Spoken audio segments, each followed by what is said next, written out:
এখন আমি একটা করলা ভাজি দেখাবো, তিতা করলা। কালকে গরুর মাংস বেশি রান্না করছি তো এখন খাইতে খাইতে আর ভালো লাগতেছে না, একটু করলা ভাজি করে দেখাবো। প্রথমে চুলা নিলাম, চুলা গেলাম, হাঁড়ি নিলাম, তেল দেব,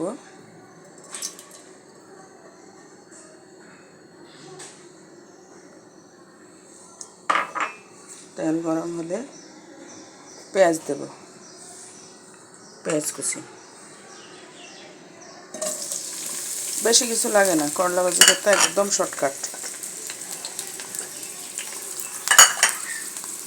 আমি যেভাবে ঘরোয়াভাবে যেভাবে করি আর কি সচরাচর।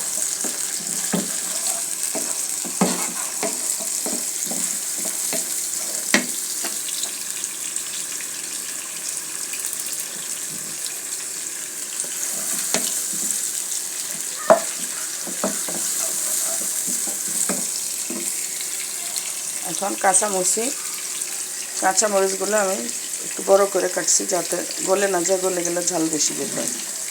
কাঁচামরিচ দিয়ে দেবো,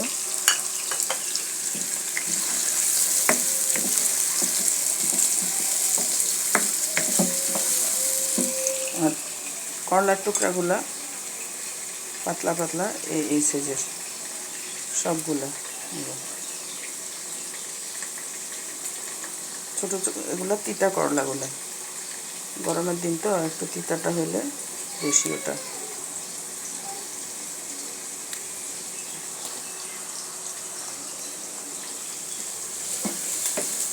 তেলটা গরম হলে, তেলটা ভালো করে হয়ে আসলে, পেঁয়াজটা একটু লাল হলে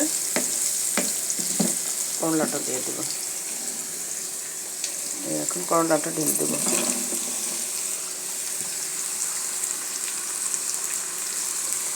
দিয়ে নেব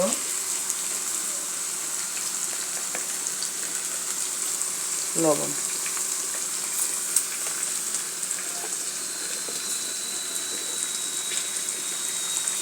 দিয়ে নেব হলুদ। শেষ, আর কিছুই দিতে হবে না।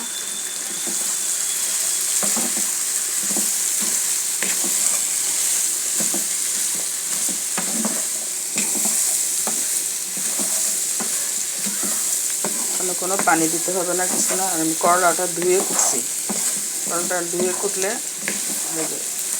গলে যাবে না।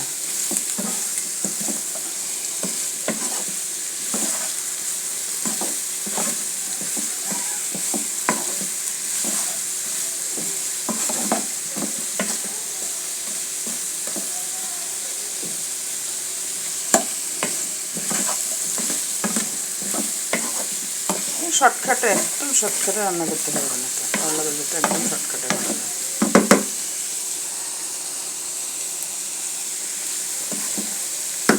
বেশি কিছু লাগে না, একটা পেঁয়াজ, 4-5টা কাঁচামরিচ, কয়েকটা ধনিয়া পাতা বা বহর পাতা, লবণ, হলুদ, এগুলো হইলেই করলা ভাজি করা যায়, বেশি কিছু লাগে না। এখন আমি দিয়ে দেবো ঢাকনা,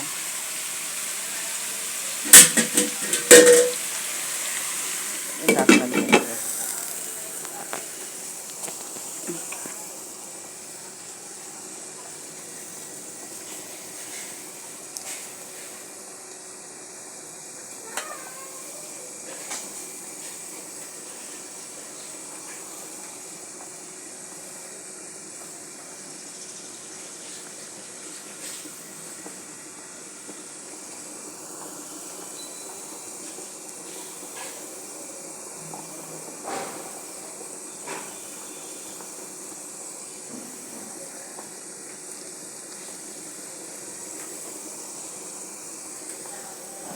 ঢাকনা উল্টিয়ে আবার একটু নেড়ে দেবে।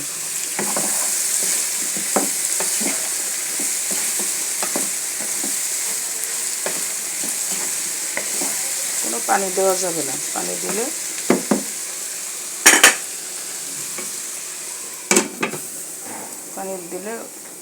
ভেঙে যাবে, করলাটা ভেঙে গেলে মজা লাগে না। মানে ভাজা বলতে ভাজাই আর কি। আবার বেশি তেলও দিই নেই, 2 টেবিল চামচ তেল দিয়েছি।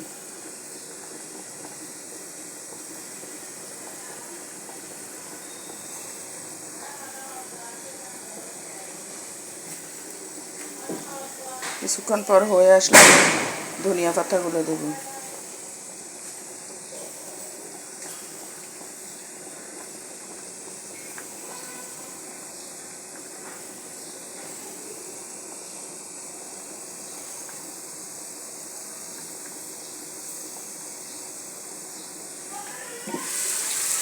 আবার একটু নেড়ে দেবো।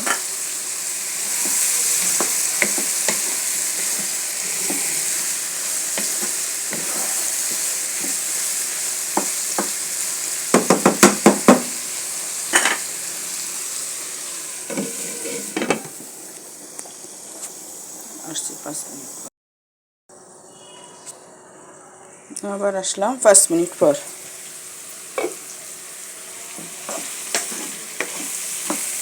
ঢাকনা দেওয়া ছিল, এরকম পানি দিতে হয় না। তেলটার মধ্যে হালকা তেলের মধ্যে ঢাকনা দিয়ে রাখলে পাইখানে করলা ভাজিতে খুব ইয়ে হয়। আর আমি বড় পাতাগুলো একটু বড় করে কেটে নিয়েছি, যাতে বেছে ফেলে দেয়। তো অনেকে বড় পাতাটা খায় না, ফেলে দেয় বেছে বেছে, তো একটু বড় বড় রেখেছি।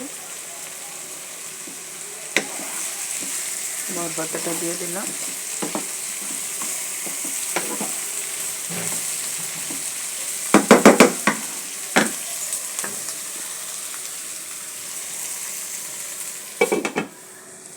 আর 5 মিনিট ঢাকনা দিয়ে রাখতে হবে।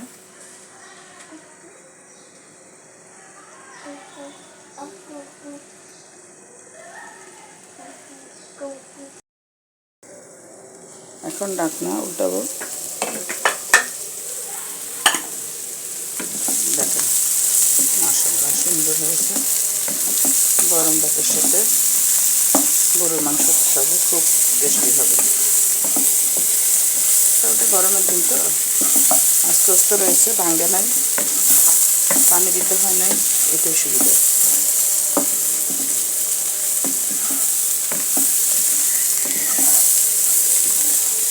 গ্রিন গ্রিন রয়েছে।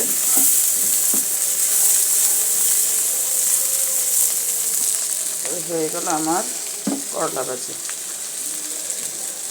আপনারা বাসায় করলা থাকলে করে নিন। আল্লাহ হাফেজ।